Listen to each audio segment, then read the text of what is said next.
तर जळगावमधल्याच भडगाव परिसरामध्ये जोरदार पाऊस झाला, अजूनही होतोय। जनजीवन त्यामुळे इथलं संपूर्ण विस्कळीत झालंय। मुसळधार पावसामुळे शहराच्या अनेक भागात पाणी साचलंय।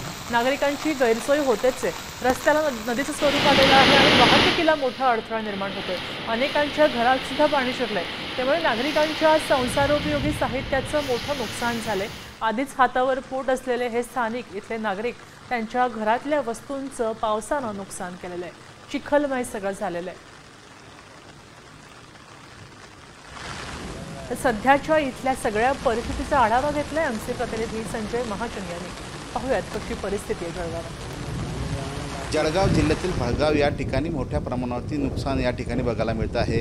काल रात्री जो पाऊस झाला आहे आपण बघू शकतो की ह्या परिसराचे जे तलाव छोटे मोठे तलाव आहेत ते पूर्णपणे भरलेले आहे। त्या पावसामुळे ज्या भडगाव गावात असेल किंवा या परिसरातील असेल फार मोठ्या प्रमाणावरती पाणी साचलेलं आहे। जे रस्ते होते ते जलमय या ठिकाणी आपल्याला बघायला मिळत आहे।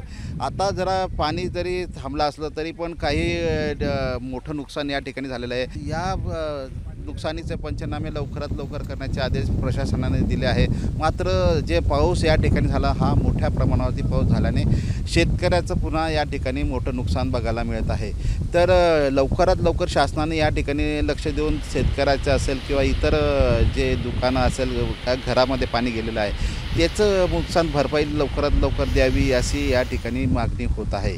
संजय महाजन, साम टीव्ही, जळगाव। आता isakal.com आहे देशातील नंबर 1 ची मराठी न्यूज वेबसाईट। प्रत्येक अपडेटसाठी isakal.com ला नक्की भेट द्या।